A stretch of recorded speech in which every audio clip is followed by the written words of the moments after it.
I'm Kurt. I'm 41 years old. My wife Michelle is 3 years younger than me. We have been married for 10 years. We have a son and daughter in elementary school.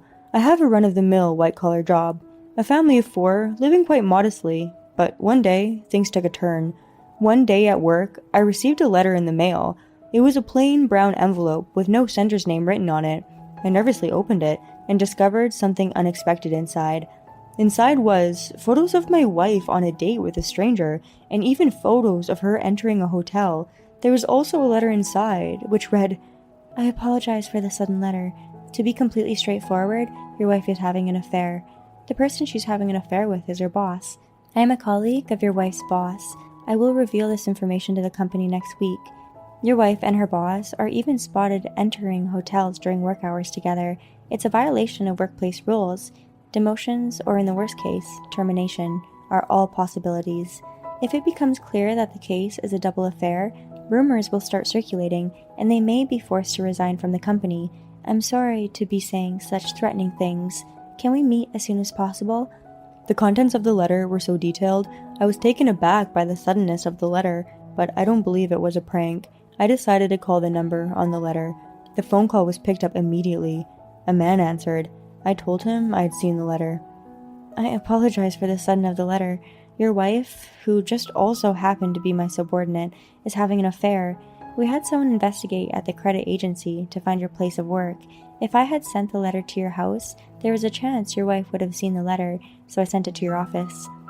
When I asked if the affair was really true, he said he had requested information about me from the credit bureau for over a month, and they had investigated. He replied that it was not a mistake. As I wrote and requested in the letter, "Could we meet? I know the letter was sudden, so it may be hard to believe me," he said. Based on his demeanor, it was clear he was being truthful. I decided to meet him. After work that day, I went and met the sender of the letter at a nearby cafe. When I went there, I found an older man with a calm demeanor waiting for me there. After greeting one another, the sender played me back audio evidence. "It's possible I'm pregnant with your child." "You don't intend for me to give birth, do you?" "Of course, but let's pretend it's my husband's child." No, that's not going to work. It'll be exposed. I'll pay for the abortion fees." "No, it'll be okay. Both you and my husband have blood type A, so our affair won't be revealed by blood type. Besides, around the same time, I had sex with my husband without contraception, so it'll be okay." At this point, the sender stopped playing the audio, and he repeated it to me again, even though I was at a loss for words. "As this audio shows, your wife is having an affair with her boss, and she may be pregnant." That woman, there's no mistaking, that's my wife's voice. Of course, I'm devastated, but come to think about it, my 2 children are already in elementary school. There was an instance where she asked to have a 3rd child. We hadn't done it for a while. I told her I was tired and that we should do it another time, but she was very forceful that we had to do it on that day. Faced with this realization, I remained silent, so the sender spoke up. "I will submit this information all to the company next week, but my goal is not to force your wife into a corner. My goal is to bring down her lover." The sender claimed that he was blamed for all the lover's mistakes and passed over for a promotion because of him. He apparently was thinking of taking revenge someday when he started to hear rumors about the affair. He found the information to be useful, so he investigated and confirmed that to be the case.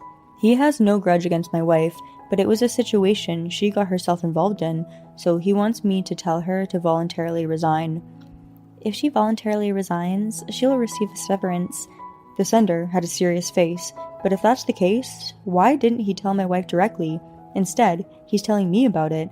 I didn't understand and was quite confused. However, my wife is having an affair, and the thought of her having a child with another man makes it unbearable to continue being with her. I went home, and after my children went to bed, I talked to my wife directly, one-on-one. So, today I received something like this from someone today. I took all the evidence sent from the sender and spread it on the table. My wife was surprised and asked what it was. "This is your boss, isn't it? You're having an affair. I've heard about it all, so please tell me the truth." I told her this while staring intently at her face. My wife averted her gaze and slumped down. She admitted it, surprisingly without denial. "I'm sorry, I betrayed you. You're not mistaken." "Well, so it's true that you might be pregnant?" I asked her. My wife looked up in a state of panic and said, "I'm sorry, there's a chance it might be your child." Those words irritated me. No matter whose child it is, the fact that you're pregnant is not going to change. When I said that, my wife lowered her head again. I sighed and kept talking. Next week, the fact that your boss and you are having an affair, and the fact that you're pregnant, will be made known to your company. The person who sent the evidence only resents your lover, not you. So before things get bigger, I'm telling you to stop it yourself. I don't know how much it will affect you, so just be prepared for it. I then told my wife that we'd be living separately for a while. My wife lowered her head and started to cry. The next morning, my wife went to work as usual, but I took the kids and headed home to my parents' home. We're probably going to get divorced sooner rather than later, but until then, it's not possible for me to live together with my wife. Around noon, my wife sent a text message. Apparently, she relayed her intentions to resign from the company, that due to her child's sudden illness, she's going to have to resign by the weekend. It was pretty sudden. It would have been a problem for her workplace, but it doesn't matter to me. I responded to her unemotionally. I told her I had taken the kids to my parents' house. I knew she wasn't going to like it, but her reply was that she understood. I believe she still loved the kids. Maybe she was too upset to do anything about it. A few weeks later, I received a call from the same sender of the letter. I see your wife has resigned. Then I'll go ahead and put my plan into action. And the sender of the original letter reported to the company the incident of the affair between the two employees. He also mailed the same evidence to the wife of my wife's lover. The fact that my wife's lover had went to a hotel during working hours was a violation of company policies, and he was soon internally transferred to a distant satellite office. And then one day, I got a call from my wife's lover's actual wife saying she wanted to talk to me immediately. We agreed to meet. The other man's wife said she had an elderly mother to take care of and that her children were still young, that divorce would be financially difficult on her. My husband is going to be transferred to a satellite office. I'm planning to live separately from him, but would still receive money from him. I thought she was strong for saying that while laughing, so in the discussion that followed, we decided that we would each claim alimony, and since it was not clear whose child that was, I suggested that we do a DNA test. Let's do that. I think you should be made to pay child support. That and other alimony to me and child support for the unborn child, and you have to pay for your children's living expenses. And frankly speaking, he's going to have a harder life than if he were to actually get divorced. I think that'll be the case. And then I got a call from my wife's parents. Of course it was about our issue. They said they wanted to meet up and talk. I paid a visit to my wife's parents' house. As soon as they let me into the room, they both got on their knees and started to apologize.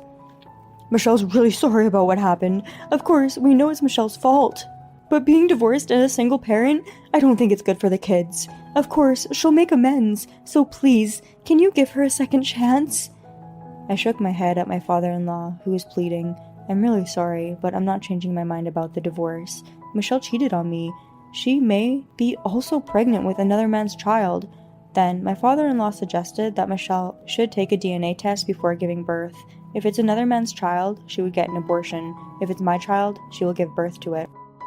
When I asked if Michelle would agree to this, she said whoever the child belongs to, any decision would be decided after it was born. If that child isn't yours, we'll put it up for adoption, and if she gives birth to your child, I want to atone for his sins. I was angry at his response. Ha! Do you think a child's life is a tool to atone for sins? And just like that, while my wife's parents' mouths were still stuttering, I left their house. Afterwards, in order to get a divorce and fight for custody, I decided to hire a lawyer, because I never wanted to see that unpleasant family again. I told my wife's family afterwards to only talk to me through my lawyer. In the meantime, I got a call from the other man's wife. The other day, I mailed a certified letter to your wife with something from my husband. If your wife's child is my husband's, he said he would pay for the expenses, but that he would never see her again. Is that so? My wife said that. Even if it's not my child, she says she'll still give birth to the child.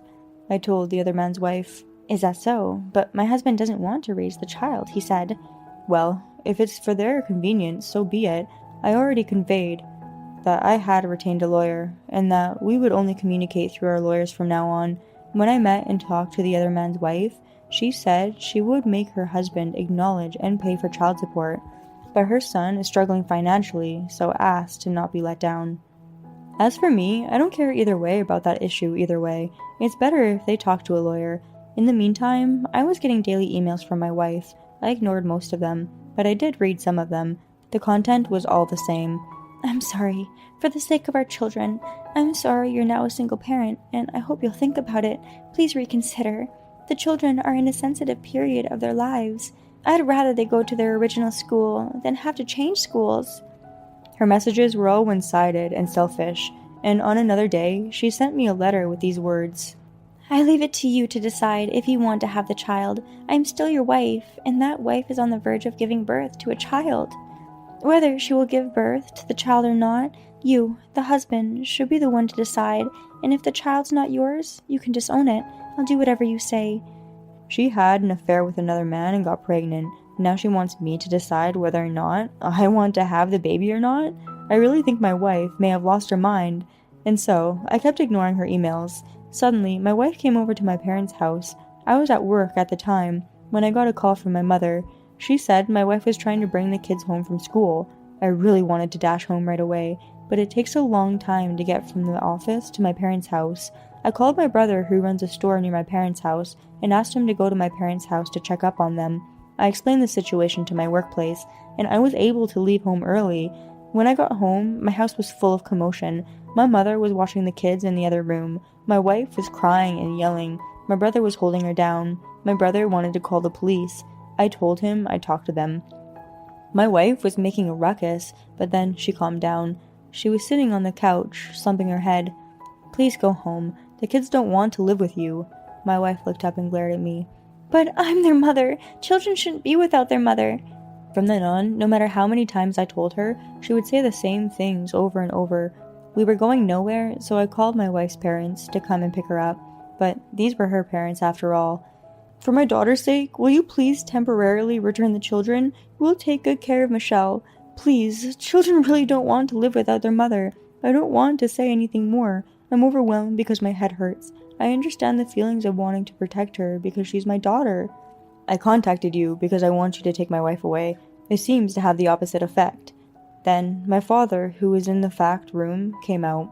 He breathed a long sigh. I know you love your child. But Kurt is our child. It's not fair to make my son, who's been hurt by infidelity, to suffer anymore. My father was a long-time office worker, but his face looked terrifying when angry. Maybe because of that, my parents-in-law took their daughter and quickly went home. After that, I worked with my lawyer to get a divorce for my wife. We agreed to divide our assets, and I would pay her alimony.